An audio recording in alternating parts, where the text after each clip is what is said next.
Hey everybody, this is Lance from Cinematic Galaxy, here to do my review of Harry Potter and the Deathly Hallows Part 1. Now, I wasn't really that excited to see this film, mainly because I wasn't the biggest Harry Potter fan anymore. I still liked it, but I just wasn't the biggest fan. And then also I was kind of underwhelmed by Half-Blood Prince at the time, so I wasn't really that excited to see this film. But then as the release of this film came closer and closer, and you know, people all around me were getting so excited for it, I stopped and thought, you know, this is really a big part of my childhood coming to a close here. So I'm really obliged to go see this film. I had seen Toy Story 3, you know, months prior, and that was just such a nostalgic experience for me. I mean, so Harry Potter was really in a lot of ways no different. That was another big episode of my childhood coming to a close, and I knew I had to see this film, and I actually kind of got a little excited for it in the weeks leading up to its release. Still though, I didn't really have high expectations for it just because of how Half-Blood Prince that turned out, or how I felt about it at the time. I kind of went into this film thinking, it'll be good. I mean, I know it'll be pretty good. It's not going to be a bad film. It just probably won't be that great. You know what? I was wrong. I know. It doesn't happen often, but I was wrong. Seriously, I loved this film. This movie blew me away. It literally blew my mind. And I know some of you are watching this review and you're thinking, you're talking about part 2. You're not talking about part 1, are you? No, I'm talking about part 1. I'm talking about part 1.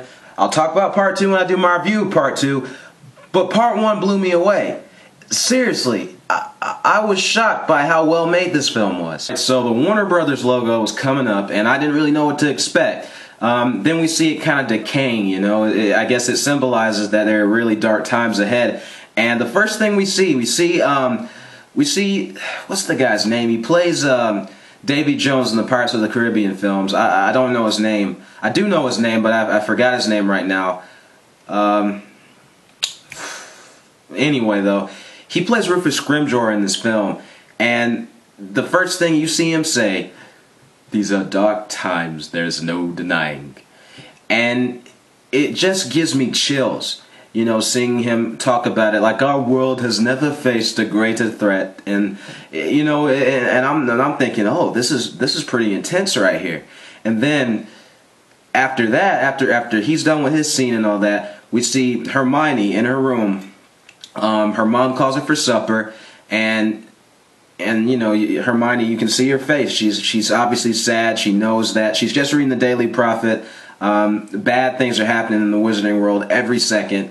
Not just in the Wizarding world, but in the regular Muggle world as well. And her parents are Muggles, so she fears for their safety. Basically, that whole opening montage, it shows us where the trio, where Harry, Ron, and Hermione are at this time in their lives, and it's just so beautiful. You see Harry watching the Dursleys leaving is kind of on a bitter note, and sure, they cut out you know, a key moment from the book, but you know, I think it works well. I think the film still works well. It has a very nice flow, this opening montage, and that might have disrupted the flow a little bit. Fans of the books, you know what part I'm talking about. Is where Harry and Dudley shake hands. It is a deleted scene though.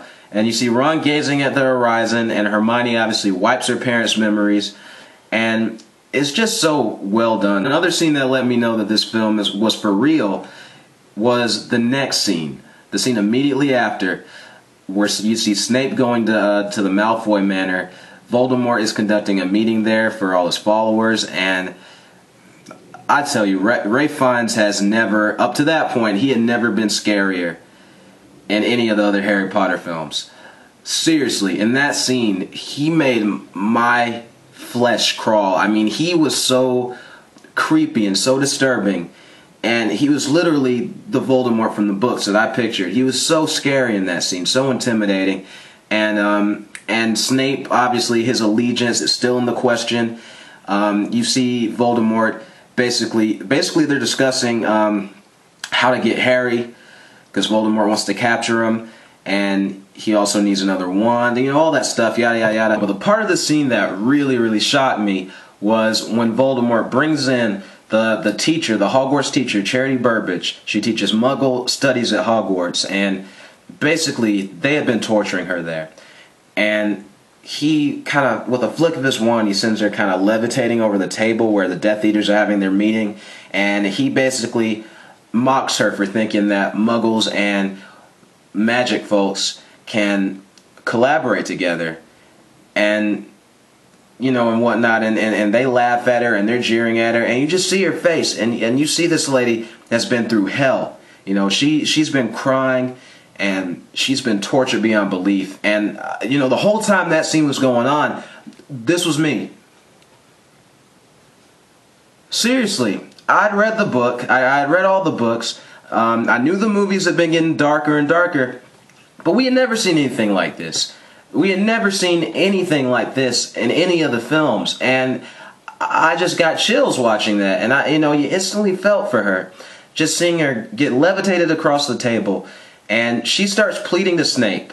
You know, she says to Snape that they're friends and all that stuff. Please help me. And Snape, you know, his allegiance is still under question, and he's just looking at her. He's looking at her, and it's up to the viewer to decide what's really going through his mind. And it's so well done. I mean, it gives me chills watching that scene. And then Voldemort kills her. Voldemort kills her, and you know, you see Draco Malfoy is right there, it's in between his parents, and it obviously disturbs him. And Voldemort sets his snake on her. And again, it's just such a powerful scene, one of the best pure villainy scenes in film history, in my opinion. One of my absolute favorite scenes to read about in the book was the scene where basically the Order of the Phoenix, they come to rescue Harry from Privet Drive, because Harry still has the trace on him. He's 17. He still has a trace, so he has to be transported safely away. And Hagrid's with Harry. You know, a lot of them take the Polyjuice potion to disguise themselves as Harry, but Harry's with Hagrid on a big...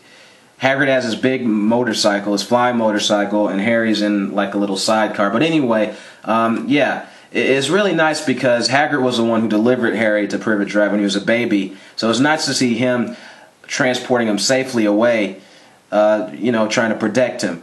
But anyway, what happens is, as they get into the sky, as they're going off, basically there's a big ambush, and Death Eaters just come out of nowhere and start attacking, looking for the real Harry, and everything that follows is just so exhilarating and exciting. When I read that scene in the book, I literally had no idea what was going to happen.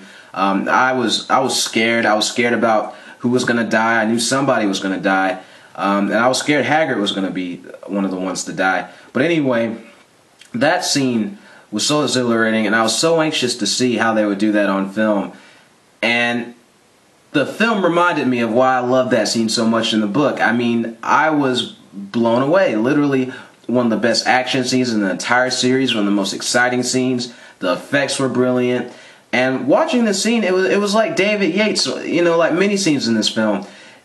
It was like he looked into my head. It was like he scanned my head and used what he saw to translate on film. I know that's not what happened, but it's just amazing to me how much this film reminded me of how I felt reading the book. It was like everything was exactly how I imagined it. That scene, I mean, was just so well done. This film has a very kind of edgy feel to it that none of the other Harry Potter films have. And the reason for that is because it centers around Harry, Ron, and Hermione on this journey to destroy the Horcruxes while at the same time avoiding Voldemort and his followers.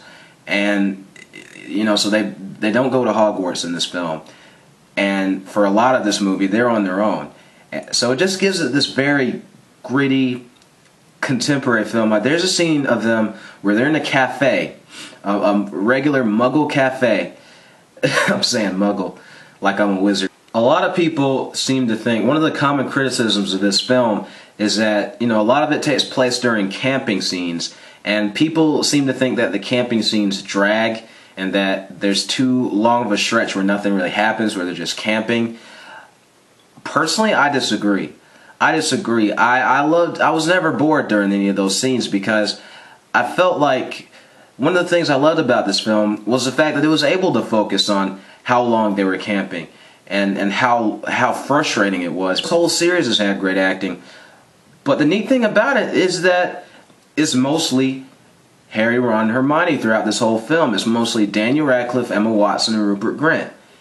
And I mean, the previous films, they were good in all the films, but they always kind of had these, you know, adult members of the cast to balance them out. You know, you had Maggie Smith, Michael Gambon, you know, Alan Rickman, all these different great actors. And basically, with this film, it relies so much on them. You know, it's mostly them that you're seeing throughout the whole film. And the fact that they're able to carry this film, that they're able to carry all the dramatic weight that this film requires, really shows how much they've grown as actors. I remember watching the trailers for this film and seeing the scene where Harry and Ron have their little fight, and I couldn't really tell how good the scene was going to be then. I was thinking, all right, they might kind of mess that up a little bit. That could be a little cheesy. You know, it might not work. It worked perfectly in the film. I mean, Rupert Grint and Daniel Radcliffe and Emma Watson, because she was there, they acted that scene so well. And it easily could have been laughable if they had not done it well. But they did that scene so well, it was completely believable. And also the scene where Ron destroys the Horcrux, where he basically rescues Harry and destroys the Horcrux. I haven't said it in any of my previous reviews, but Ron is actually my favorite Harry Potter character because I just love, I love how loyal he is to Harry, and I love how, you know, how he's his friend. But at the same time, you know, he has his flaws and he has his insecurities, and sure, Ron might get on your nerves when he gets angry and when he gets like jealous and whatnot, but you really feel for him in that scene where he has to destroy the Horcrux, when you see how insecure he really is.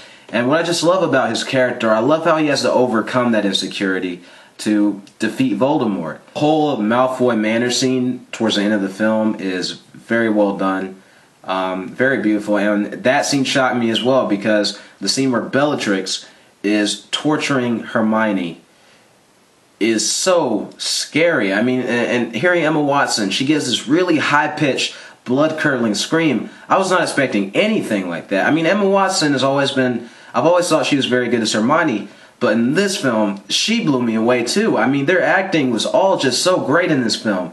And Helena Bonham Carter was scarier in this film than she had been in any of the other ones. There was no little laughing and joking around. She was really scary in this film. Obviously, Dobby comes into the picture, and it's very nice to see Dobby in this film, knowing that he was absent from a lot of the other ones, even though he was in some of the other books. But it's nice to see him in this film because he's the most important in this film.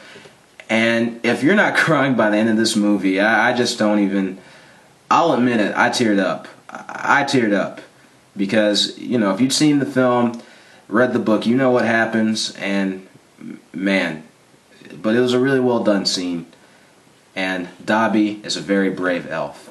I remember being initially disappointed when I found out that John Williams was not returning to compose this film. Alexander Desplat, I think that's how you say it, he composes this film, and honestly, from the opening scene, the opening montage, all my disappointment went away. And as far as the liberties that this movie takes, this is the Harry Potter film, the first one, where I probably can honestly say none of the liberties taken bothered me. I'm going to give it an A. An A, that's right, the highest grade I've given any of the Harry Potter films thus far. If you like this review, please click the like button below and subscribe to my channel. And stay tuned for my review of the grand finale of this series, Harry Potter and the Deathly Hallows Part 2. Anyway guys, this is Lance from Cinematic Galaxy, signing off.